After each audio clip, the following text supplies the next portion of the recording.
Perkenalkan kami dari kelompok 5 tentang Physical Geography untuk Weathering, Erosion, and Deposition.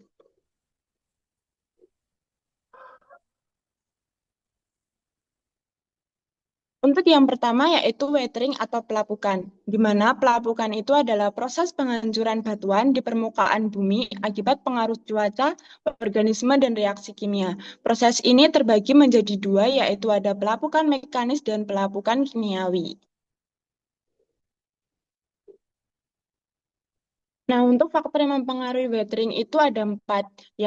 Pertama yaitu iklim, di mana suhu dan curah hujan ini sangat menentukan. Yang kedua ada jenis batuan, itu ada batuan lunak itu lebih cepat lapuk. Yang ketiga ada vegetasi dan organisme, yaitu meningkatkan pelapukan biologis.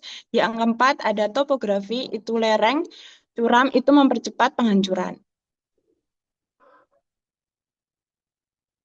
Untuk material pelapukan dan erosi ini ada pasir, lempung, kerikil, endapan sungai, sedimen, pantai, dan gurun. Sifat material ini tuh dipengaruhi oleh jenis batuan, iklim, dan proses transportasi.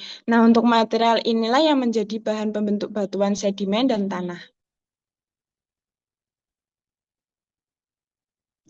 Chapter yang kedua yaitu Weathering and Soil Formation, di mana faktor utama itu ada iklim, suhu dan curah hujan itu mempengaruhi reaksi pelapukan dan vegetasi. Yang kedua ada bahan induk, itu jenis batuan atau sedimen dasar. Yang ketiga itu lereng, di mana lereng yang curam itu cepat untuk terjadi erosi. Terus yang keempat itu ada waktu, di mana butuh ribuan tahun untuk membentuk tanah yang matang. Nah, ini ada horizon tanah atau lapisan tanah. Untuk O itu adalah eh, bahan organik, yang A itu campuran organik dan mineral, yang E itu lapisan pencucian, yang B itu akumulasi lempung atau senyawa besi dalam bentuk kombinasi atau tunggal, dan yang C itu lapisan pelapukan itu belum sempurna. Untuk yang terakhir adalah R itu batuan induk paling dasar atau belum mengalami pelapukan. Peran tanah itu ada empat. Yang pertama sebagai media pertumbuhan tanaman, nah itu terdapatnya unsur hara dan air bagi tanaman. Yang kedua itu ada kaya humus sebagai sumber nitrogen organik. Yang ketiga itu habitat bakteri untuk pengikat nitrogen. Yang empat itu eh, rentan karena erosi jika vegetasi hilang atau dibuka untuk lahan pertanian dan pembangunan.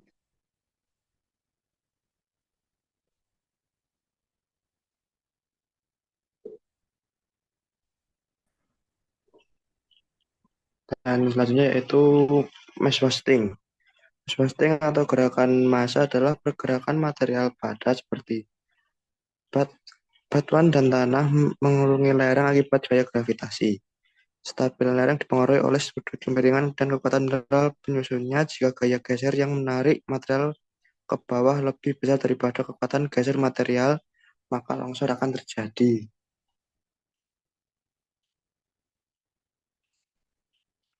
Yaitu ada faktor pengendali stabilitas lereng, yaitu ada kemiringan lereng, semakin curam maka semakin tidak stabil, dan yang kedua kekuatan material tergantung jenis batuan dan kondisi retakan pelapukan atau lapisan. Yang ketiga gaya bekerja, shear flow atau gaya geser, mendorong material turun lereng. Yang kedua normal force, gaya normal menahan material tetap di tempat. Jika gaya geser lebih besar kekuatan gaya geser, maka terjadi longsor. Ini ada jenis material dan stabilitas, yaitu ada batuan kristalin, yaitu stabilitasnya kuat, batuan metamorf sedang, batuan sedimen bervariasi, dan ada beberapa yang lemah. Retakan, foliasi, dan lapisan sejajar akan memperlemah kestabilan. Kondisi yang menjelaskan masa mass wetting yaitu daerah terangkat atau uplift, yaitu lereng curam, daerah glasiasi atau lembah curam, pelapukan mineral melemahkan batuan.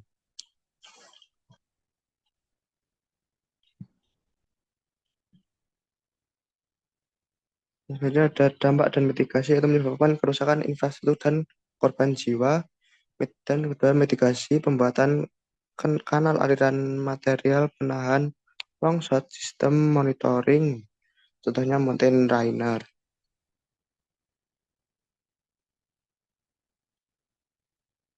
Selanjutnya ada jenis-jenis mass wasting, yaitu ada rockfall atau jatuhan batu, yaitu pergerakan batuan secara jatuh bebas dari tebing atau lereng curam terjadi sangat cepat karena dipicu gravitasi, umumnya disebabkan oleh pelapukan, retakan, atau gempa. Yang kedua ada rock avalanche atau longsor batu sebat. Massa batuan dalam jumlah besar bergerak sangat cepat menuruni lereng. Material berupa pecahan batuan yang meluncur seperti gelombang karena kecepatan tinggi bisa menempuh jarak jauh, biasanya dipicu gempa atau letusan gunung api. Yang ketiga, mud flow atau debris flow, aliran campur dan material.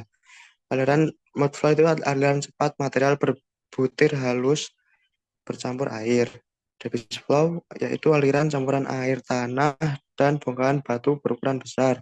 Umum terjadi di daerah curam dengan hujan lebat atau setelah letusan gunung api.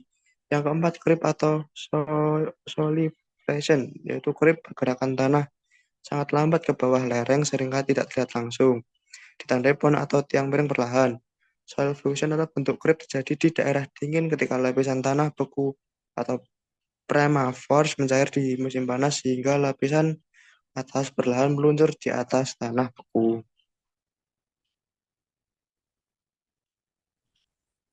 Yang berikutnya, chapter 5.4, erosion. Erosi adalah proses mekanis, biasanya didorong oleh air, gravitasi, angin, atau es yang menghilangkan sedimen akibat pelapukan. Ini adalah contoh erosi di Brescia National Park and Goblin Valley State Park di US.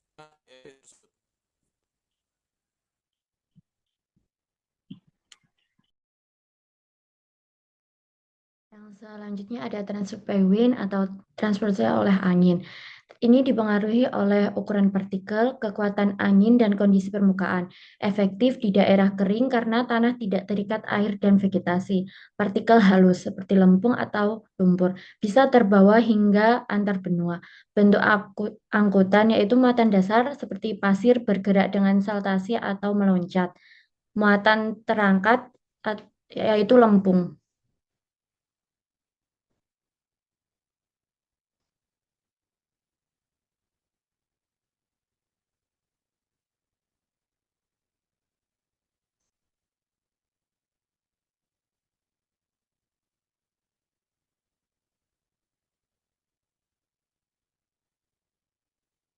Next.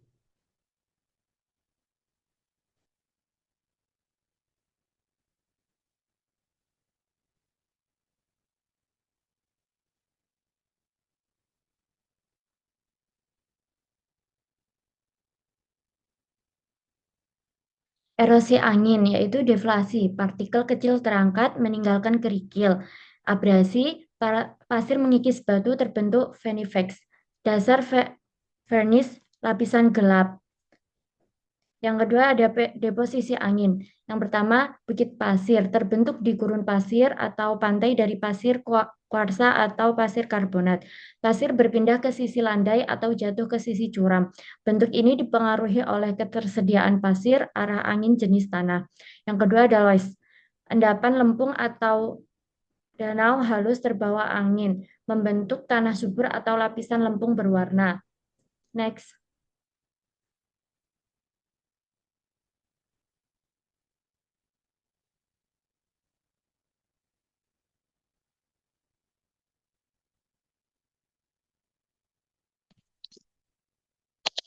Kemudian chapter 5.6 yaitu Glacial Influence and Erosion and Deposition.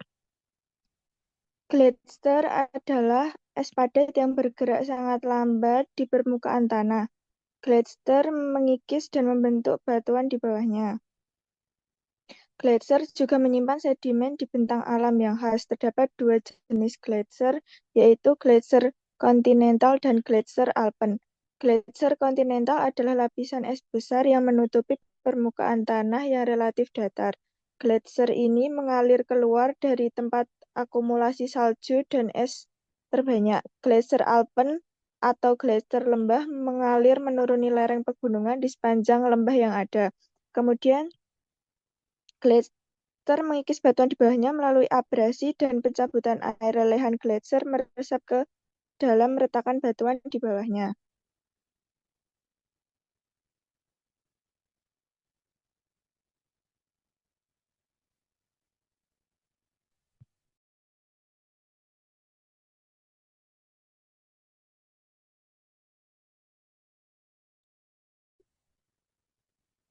Ya, untuk chapter 5.7 adalah avalanche, di mana gerakan massa salju menuruni lereng akibat tidak stabil pada lapisan salju. Nah, fenomena ini tuh mirip dengan mass wasting, yaitu gerakan massa batuan atau tanah. Hanya saja materialnya itu berbeda. Material utamanya ini adalah salju. Nah, ini tuh bisa terdiri dari salju saja, atau bisa bercampur dengan es, atau bisa bercampur dengan batu, tanah, dan puing. Next.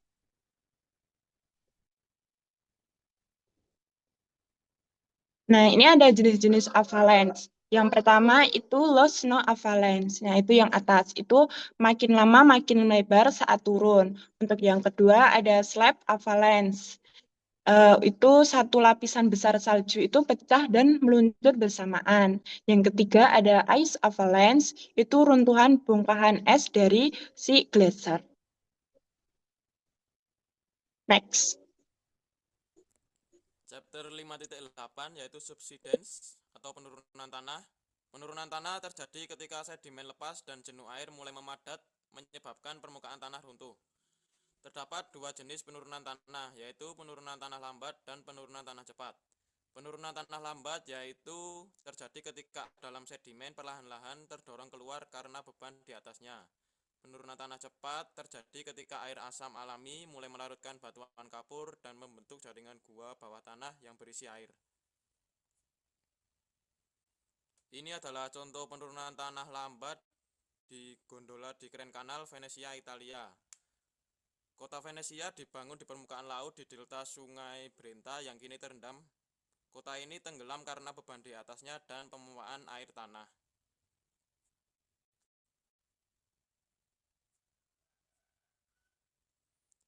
Sekian presentasi dari kelompok 5. Jika ada kesalahan dan salah informasi mohon dimaafkan. Wassalamualaikum warahmatullahi wabarakatuh.